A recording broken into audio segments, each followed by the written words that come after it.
नमस्कार, मैं हूं सदफ खान। आप देख रहे हैं न्यूज 21 टीवी। आइए देखते हैं ये खास खबर। के सभी भाई बुजुर्ग जो हमारे नौजवान बच्चे हैं, सब एक तरीके से साथ खड़े हैं। तो मेरी आपसे विनती है कि आप इसी रूप से खड़े रहिए और आने वाले समय में अगर हमारा यहाँ धरना चलता है तो उस धरने से हमें इतना किसानों को लाभ नहीं मिलेगा, क्योंकि हमें लाभ तब मिलेगा हमारी ताकत जब दिखेगी जब हम दिल्ली के टीकरी बॉर्डर पर जाएंगे। टीकरी बॉर्डर पर जाने से वहाँ किसानों के साथ बैठेंगे ना, कहते हैं बूंद बूंद से सागर होता है, भर जाता है। इसी तरीके से अगर हम अलग अलग बैठे तो ना आपका कुछ बढ़ना, ना यहाँ बैठे किसानों का बढ़ना। हर जगह टोल प्लाजा पर खाप पंचायतों ने अलग अलग धरने दिए थे, उनसे सभी से किसान नेताओं ने अपील की है कि आप दिल्ली आइए। अगर आप अलग अलग बैठोगे तो हमारी ताकत कमजोर हो जाएगी। जैसे ये हाथ है, इसकी 5 उंगली है, ये यूं ही खड़ी रहेगी तो एक कोई अंगूठा तोड़ देगा, कोई उंगली तोड़ देगा। और ये सारा हाथ यूं बढ़ जाए फिर हम क्या तोड़ देंगे? जो हमारे खिलाफ तीनों काले कानून ले गए उनका हम जबड़ा तोड़ देंगे। तब कहता हूँ मैं, आप चलो आपके साथ हम। मैं भी एक किसान का बेटा हूँ, मैं उस घर में पैदा हुआ हूँ जिन्होंने अंग्रेजों के समय में जेल काटी है। चुटाला गांव पूरा क्रांतिकारी गांव है, आपके इलाका भी क्रांतिकारी है। मैं इस इलाके को त्रिवेणी का इलाका कहता हूँ। चौधरी देवीलाल जी समय से पहले भी क्या करते थे कि ये इलाका त्रिवेणी का इलाका है। राजस्थान के गांव, हरियाणा के गांव, पंजाब के गांव, हम एक ही इलाके की, हमारी धरती, बोली, भाषा, कल्चर हमारा एक ही है। तो आप और हम सब एक है। इसलिए आप और हम सब लोग अगर दिल्ली की तरफ कूच करें तो वहाँ फायदा होगा। यहाँ के धरने से हमें चलो इतना भाईचारे का तो फायदा बहुत मिला है, लेकिन जो सही रूप से हमारा मकसद है वो दिल्ली पूरा होगा। लोग कहते हैं कि लाल किले पर केसरिया झंडा फहरा दिया, मैं इस हक में हूँ, जरूर फहरा दिया है। आपको पता है जस्सा सिंह आलूवालिया एक महाराजा थे, उन्होंने लड़ाई लड़ी और उनके सेनापति थे सरदार बघेल सिंह, और उसमें फतेह दिवस मनाया जाता है। आप पता कर लेना, मार्च के महीने में फतेह दिवस मनाते हैं। तो लाल किले की प्राचीर पर एक पास तिरंगा झंडा लहराता है, दूसरी तरफ गुरु गोविंद सिंह महाराज का केसरिया झंडा दिल्ली सरकार की परमिशन से झंडा लगाया जाता है और उसको बाकायदा सलामी दी जाती है। ये मैं आप इतिहास पढ़ रहे हैं, मैं आपको इतिहास की बात बताऊंगा। ये जितने 4 महान नेता है, जिसमें मैंने सर छोटू राम जी को कभी फोटो में देखा है, जिंदगी में नहीं देखा। मैं चौधरी देवीलाल जी की सुरक्षा में जब तैनात था तो महेंद्र सिंह जी टिकैत और चौधरी चरण सिंह जी, मैं कहता हूं कि महेंद्र सिंह जी टिकैत और चरण सिंह के साथ में हजारों बार मिला हूं नेताओं से। और महेंद्र सिंह की टिकैत के जो सिसोली के रहने वाले थे, उनके गांव में भी मैंने 2 रातें लगाई, उनके पास रह के। बहुत बड़ा उन्होंने किसान आश्रम बना रखा है जिसमें हजारों लोग वहां रुकते हैं। तो मैंने इन लोगों के दर्शन किए। आप उस धरती पे आए हो, जिस गर्म स्थली पे आए हो, जन्म स्थली पे आए हो कि ये चौधरी देवीलाल जी की जन्म स्थली है। 8 स्वतंत्रता सेनानी थे जिन्होंने अंग्रेजों के खिलाफ लड़ाई लड़के मुल्तान और लाहौर की जेलें काटी थी गर्मियों में। सर्दियों में पेप सूरज होता था, उस टाइम उनको शिमला और डलहौजी ले जाते ताकि गर्मियों में गर्मी लगे, ठंड में उनको ठंड लगे। प्रताड़ना तो पहले भी झेल चुके हैं, लेकिन अब जो लड़ाई असल आई है वो हमारी नस्ल पर लड़ाई आई है। कहते हैं उन बहन ने कहा था कि जमीर बीजेपी के जो जितने भी लोग हैं इनके जमीर बेच दिए। इनके जमीर है ही नहीं, है तो सारा सौदा ही उधारा है। जमीर तो आपके हमारे पास है, किसान के पास जमीर है और उसके पास ताकत है, लेकिन इनकी नजर हमारे साथ क्या है? हमारी जमीनों पर इनकी नजर है। वो कारपोरेट घराने को कहते हैं कि हर जगह उन्होंने पूरा देश मुट्ठी में कर लिया, लेकिन जो ये 75% आबादी किसानों की है, इनकी गर्दन पकड़ा दो और इनकी सांस लेने वाली और खाने वाली नल की हम पकड़ लें, तब जो मर्जी है तो सांस लेने दें, मर्जी है तो उनको खाने दो, ये हमारे हाथ में दे दो। वरना भारत सरकार का लिखने वाले कारपोरेट घराने के अडानी और अंबानी के वकील थे, उनके मुनीम थे, जिन्होंने ये फैसला करवाया कि जितना ज्यादा फैसला उसके हमारे हक में लिखता जाओ। कैबिनेट ने तो जितने भी मेंबर थे दस्तखत किए थे, उन्होंने ना पढ़ा ना कुछ किया। मोदी ने मोहर लगा दी, दस्तखत करवा दिया, उसको पास कर दिया लोकसभा और विधानसभा में। तो इसका मतलब नहीं है कि लोकसभा और विधानसभा इनके बाप की नहीं है, 5 साल में बदल जाती है। तो मुनीम है, जनता होती है असली मालिक। तो उन्होंने ये भी कहा था कि सर छोटू राम जी ने कहा था कि ये बोले किसान मेरी 2 बात मान ले, एक गोला सीख ले, एक दुश्मन को पहचान ले। तो आज हमारा सबसे बड़ा कोई दुश्मन है, अगर हमारी जमीन को या हमारी नस्ल को, हमारी फसल को कोई तबाह करने जा रहा है, तो भारतीय जनता पार्टी की सरकार खत्म करने जा रही है। तो इसलिए हमने जमीन और हमारी नस्ल को खत्म नहीं होने देना है। अगर ये चीज खत्म होगी तो ना आप रहोगे ना हम रहेंगे। कहते ना बांस बजेगा ना बांसुरी, किसी का कुछ नहीं रहना है। देश में पिता गुरु गोविंद सिंह जी महाराज का वो केसरिया निशान अगर वहाँ फिरा दिया तो कौन सा गुनाह है। गुरु तेग बहादुर के परिवार के 7 मेंबरों ने कुर्बानी दी थी। गुरु गोविंद सिंह जी के पिता गुरु तेग बहादुर ने हिंदुओं के लिए कुर्बानी दी। गुरु गोविंद सिंह जी महाराज ने कुर्बानी दी, उनकी माता गुजरी ने कुर्बानी दी, उनके 4 साहबजादों ने कुर्बानी दी।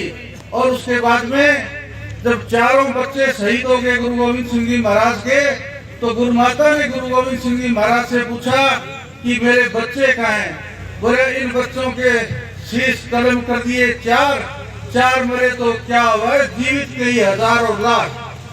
अगर तेरे 4 बच्चे चले गए तो ये तेरे लाखों हजारों बच्चे हैं। अगर हमारे में से कोई 2, 4, 5 अगर इस देश के लेखे लग जाए तो एक तो स्वर्ण अक्षरों में नाम लिखा जाएगा कि किसान आंदोलन में ये लड़ते हुए मरे थे।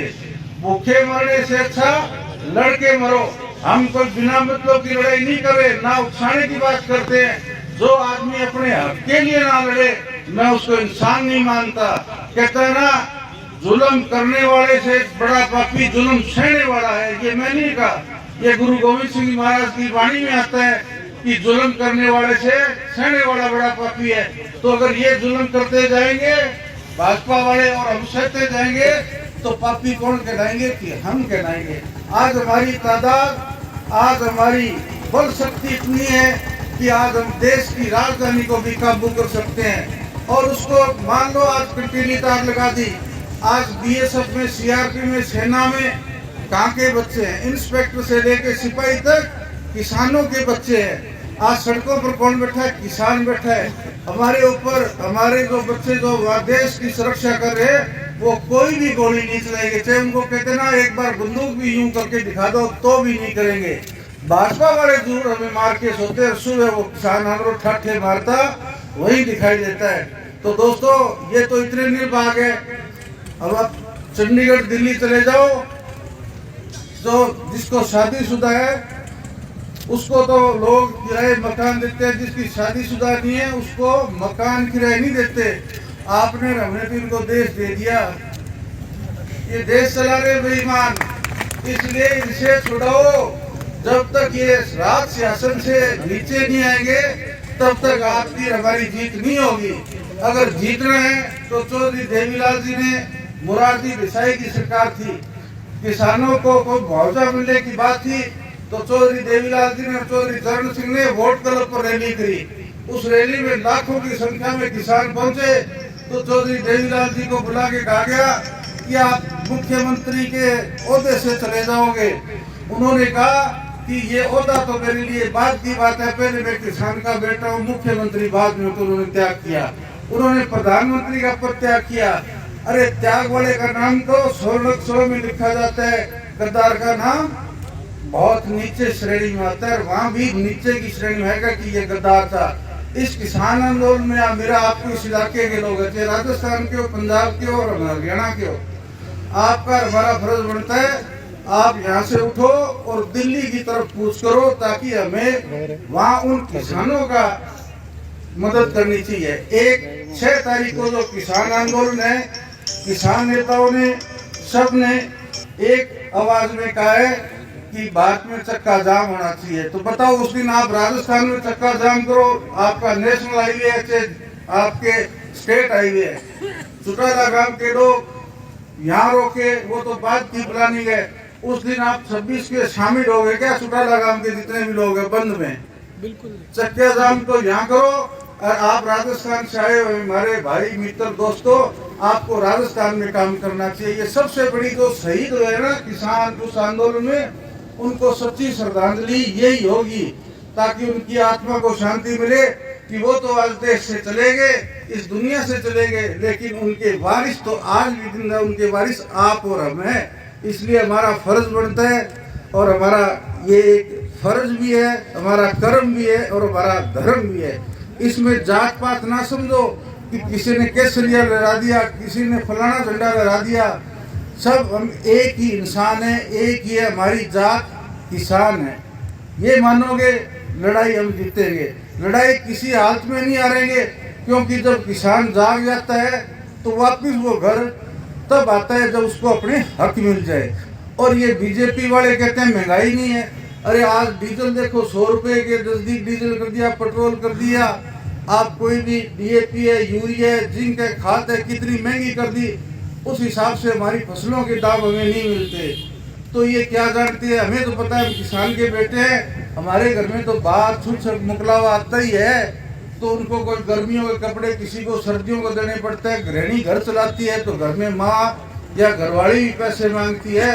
ये भाजपा वाले क्या मांगे, तो सारे छड़े हैं। और ये कहते हैं कि जी हम तो संत है, मोदी तो ये तो धर्मशाला में रोटी खा लेता है। हमारे मनोहर लाल खट्टर मुख्यमंत्री है, क्या जी ये तो हर जगह जाके लुखी मिर्ची खा ले। तो भैया ताती खानी नहीं तो फेरा लो, तो लुखी मिर्ची मिलेगी। हाथ में हमारे ठीक लोग गरीब और बढ़न दे। अरे देश की दिल्ली में बढ़ रही तो बाहर तो हमारे फूटे हुए ना। तो मेरी तो आपसे यही गुजारिश है कि इस गांव का इतिहास देखो। आप भी हमारे इलाके के लोग हो, हम आपको दूसरे नहीं मानते कि हमेशा जब जुल्म जाती है राजनीतिक तौर पर, चौधरी देवीलाल जी ने त्याग पत्र दिया, हरियाणा की जनता साथ हुई, सबका तख्ता पलटा, राज शासन दिया और किसानों की कर्जा माफी हुई, बुढ़ापा पेंशन आज हरियाणा में मिलने शुरू हुई। सभी को मिलती है, उसमें जात है नहीं, पात है नहीं, धर्म है नहीं, कुछ और नहीं, सबको मिलती है। उसी हिसाब से 4 साल हमारी विधानसभा का भी टाइम पड़ा है। एकमात्र हमारे इंडियन नेशनल लोकदल के विधायक अभय सिंह चौटाला है, उन्होंने अपना त्याग पत्र सौंप दिया। एक विधायक को हरियाणा में 4 लाख रुपए महीने का भत्ता मिलता है और उसमें गोवा, बॉम्बे, विदेश यात्राओं की टिकटें फ्री मिलती है। एक विधायक 5 लाख महीने में पड़ता है और उसको सरकारी सुख सुविधा मिलती है। लेकिन छोड़ दिया उन्होंने, त्याग दिया। लेकिन त्यागने से पहले कोई गारंटी होती है क्या दूसरी बार की? दूसरी बात तो है कि उसने ये कहा कि मैं ये पद त्यागता हूँ, आज किसानों के साथ जुल्म और ज्यादती है। हम चौधरी देवीलाल जी के नाम की राजनीति करते हैं और कहते हैं कि उनके नक्शे कदमों पर चल के हम किसान के साथ है। उस आदमी ने एक ही बात कही थी कि मैं डाक के द्वारा, टेलीफोन के द्वारा त्याग पत्र भेजूं। स्पीकर ने त्याग पत्र स्वीकार नहीं किया। उस आदमी ने एक ही बात कही थी कि मेरा त्याग पत्र कोई स्वीकार करे या ना करे, मैंने जो कह दिया मैं हर हालत में स्पीकर के पास जाऊंगा। उस दिन मैं भी वहीं था। उस आदमी ने एक लाइन लिख के दे दी कि किसानों के ऊपर जो ये 3 काले कानून ले गए उनको रद्द किया जाए। अगर रद्द नहीं होते तो मेरा इस्तीफा अभी मंजूर करके मुझे रसीद दे दो, इस पद से मुक्त करके मैं फिर जाऊंगा बाहर। तो उसी टाइम पद से मुक्त हो गए, वो बाहर आए। तो ये भी एक बहुत बड़ी चीज, आजकल सरपंच ही नहीं छोड़ता है कोई, चाहे उसको 2 साल के लिए मिल जाए, 4 साल के लिए, 5 साल के लिए। तो मैं अब इसमें थोड़ा लंबा चला गया। तो मेरी आपसे यही प्रार्थना है कि दुनिया ताकत को मानती है। कहते हैं ना, लख लानत है कमजोरों को, दुनिया मंदी जोरों को। तो जोर और ताकत आप में और हमारे में बहुत है। दिल्ली वालों के खिलाफ लड़ने के लिए इस ताकत का इस्तेमाल करना है। कहते हैं ना, जबर का मुकाबला सबर से लड़ना चाहिए। ये जबर है उनका, हम सबर से लड़ाई लड़ेंगे। हमारे बूढ़े बुजुर्ग बैठे, उनका आशीर्वाद लेंगे। नौजवान साथी हम सारे आपस में बैठ के आगे की जो रणनीति बनानी है वो आज ही बना लो। आपको कमेटी के लोग बैठे हैं तो वो सारे जो आगे की रणनीति बनाएंगे, हम आपके साथ। जय हिंद, राम राम, जय जवान, जय किसान। ताऊ देवीलाल अमर रहना है।